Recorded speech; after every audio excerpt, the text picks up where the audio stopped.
नमस्तुभ्यं श्री शिवाय नमस्तुभ्यं श्री शिवाय नमस्तुभ्यं श्री शिवाय नमस्तुभ्यं श्री शिवाय नमस्तुभ्यं श्री शिवाय नमस्तुभ्यं।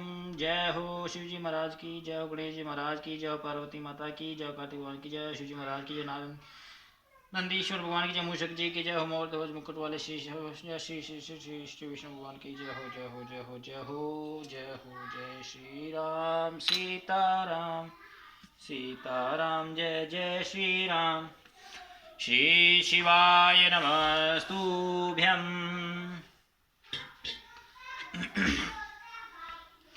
तौमेव माता च पिता तौमेव बन्धु च सखा तौमेव विद्या द्रविणं तौमेव सर्वं देव।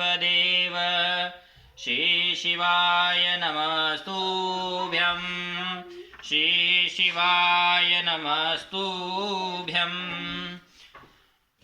श्री शिवाय नमस्तुभ्यं। रुद्र संहिता। सती और शिव के द्वारा अग्नि की परिक्रमा। श्री हरि द्वारा शिव तत्व का वर्णन। शिव का ब्रह्मा जी को दिए हुए वर के अनुसार वेदी पर सदा के लिए अवस्थान तथा शिव और सती का विदा हो कैलाश पर जाना।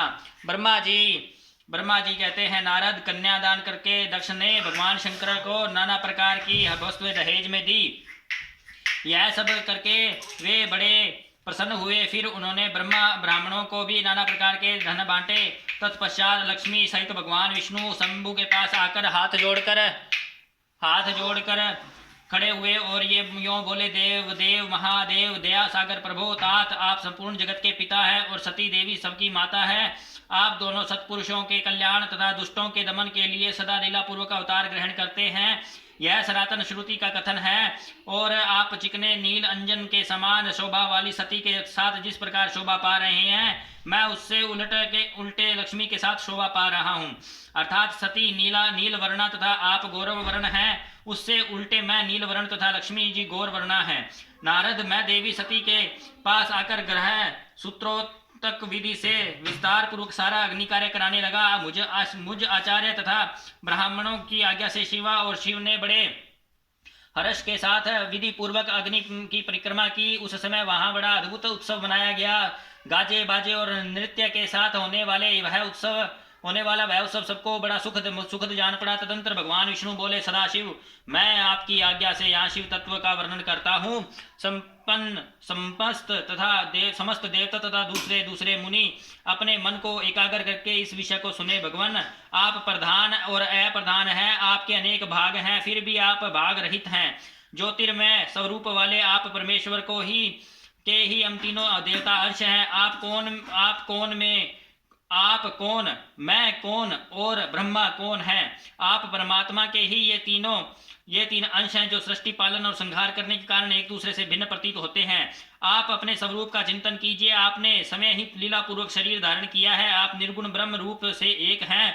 आप ही सगुण ब्रह्म हैं और हम ब्रह्मा विष्णु तथा रुद्र तीनों आपके अंश हैं। जैसे एक ही शरीर के भिन्न भिन्न अवयव मस्तक ग्रीवा आदि नाम धारण करते हैं, तथापि उस शरीर से वे भिन्न नहीं है, उसी प्रकार हम तीनों अंश आप परमेश्वर के ही अंग हैं, जो ज्योतिर्मय आकाश के समान सर्वव्यापी एवं निर्लेप समय ही अपना धाम पुराण कुटस्थ अव्यक्त अनंत नित्य तथा दीर्घ आदि विशेषणों से रहित निर्विशेष ब्रह्म है। वही आप शिव हैं, अतः आप ही सब कुछ हैं। ब्रह्मा जी कहते हैं, मुनीश्वर, भगवान विष्णु की यह बात सुनकर महादेव जी बड़े प्रसन्न हुए।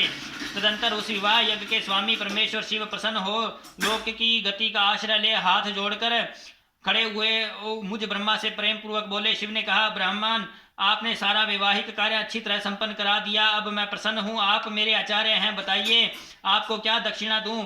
सूर्यज्येष्ठ, आप उस दक्षिणा को मांगिए। महाभाग, यदि वह अत्यंत दुर्लभ हो तो भी उसे शीघ्र कहिए। मुझे आपके लिए कुछ भी अदेय नहीं है।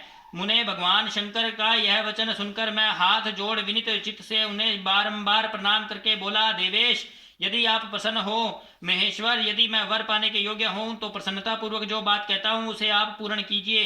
महादेव, आप इसी रूप में ऐसी वेदी पर सदा विराजमान रहें जिससे आपके दर्शन से मनुष्यों के पाप धुल जाएं। चंद्रशेखर, आपका सानिध्य होने से मैं इस वेदी के समीप आश्रम बनाकर तपस्या करूं, यह मेरी अभिलाषा है।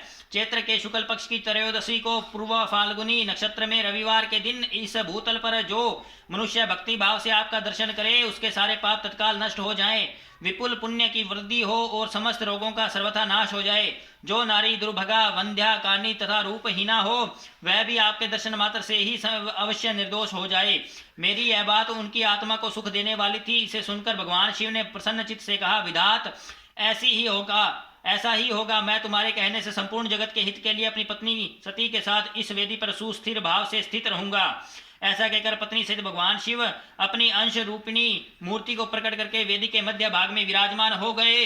तत्पश्चात सब जनों पर स्नेह रखने वाले परमेश्वर शंकर दक्ष से विदा ले अपनी पत्नी सती के साथ कैलाश जाने को उद्यत हुए। उस समय उत्तम बुद्धि वाले दक्ष ने विनय से मस्तक झुका, हाथ जोड़ भगवान वृषभ ध्वज की प्रेम पूर्वक स्तुति की। फिर श्री विष्णु आदि समस्त देवताओं, मुनियों और शिव गणों ने नमस्कार पूर्वक नाना प्रकार की स्तुतियां करते हुए बड़े आनंद से जय जयकार किया। तदंतर दक्ष की आज्ञा से भगवान शिव ने प्रसन्नता पूर्वक सीता को वृषभ की पीठ पर बिठाया और समय भी उस पर आरूढ़ हो गए। वे प्रभु हिमालय पर्वत की ओर चले।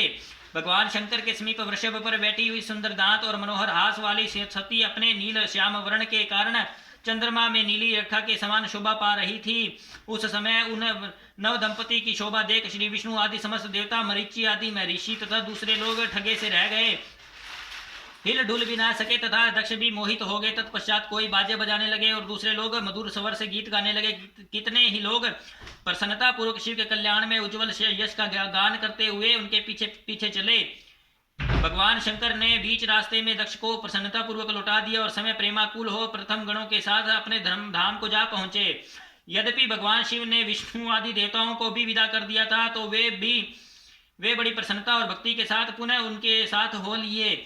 उन सब देवताओं प्रथम गणों, प्रमथ गणों और अपनी पत्नी सती के साथ हर्ष से भरे शंभु हिमालय पर्वत से सुशोभित अपने कैलाश धाम में जा पहुंचे। वहां जाकर उन्होंने देवताओं, मुनियों तथा दूसरे लोगों का बहुत आदर सम्मान करके उन्हें प्रसन्नता पूर्वक विदा किया।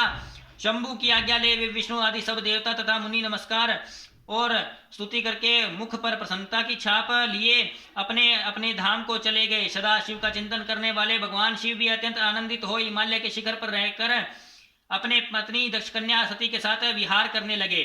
सूर्य जी कहते हैं, मुनियों, पूर्व काल में स्वयंभू मंत्र में भगवान शंकर और सती का जिस प्रकार विवाह हुआ वह सारा प्रसंग मैंने तुमसे कह दिया। जो विवाह काल में यज्ञ में तथा किसी भी शुभ कार्य के आरंभ में भगवान शंकर की पूजा करके शांत चित्त से उस कथा को सुनता है, उसका सारा कर्म तथा वैवाहिक आयोजन बिना किसी विघ्न के बाधा के पूर्ण होता है।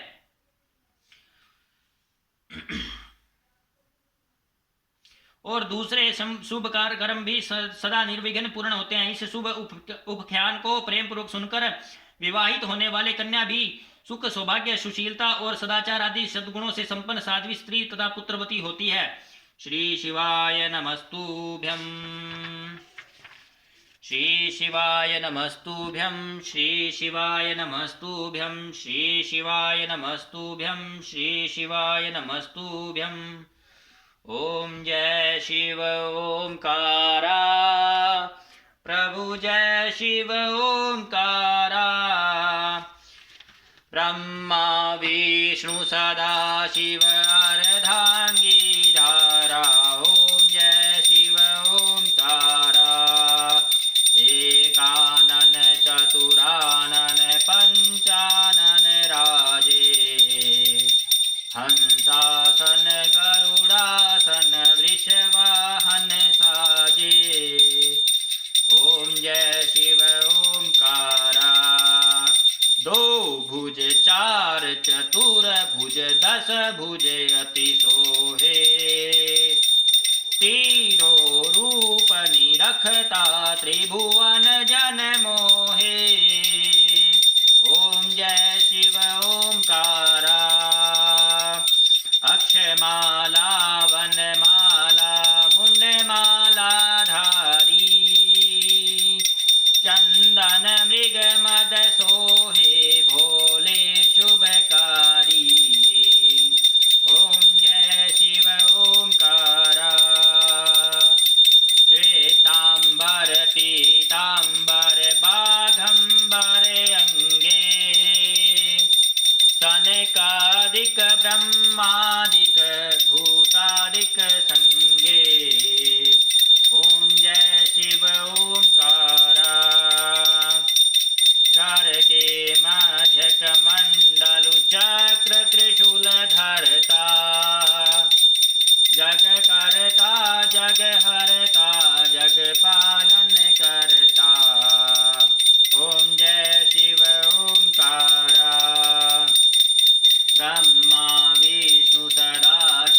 जानत अविवेका प्रणवाश्र के मध्य ये तीनों एका।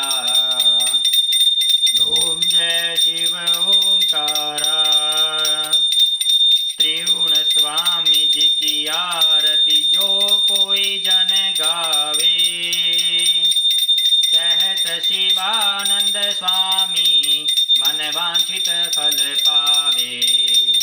ओम जय शिव ओंकारा।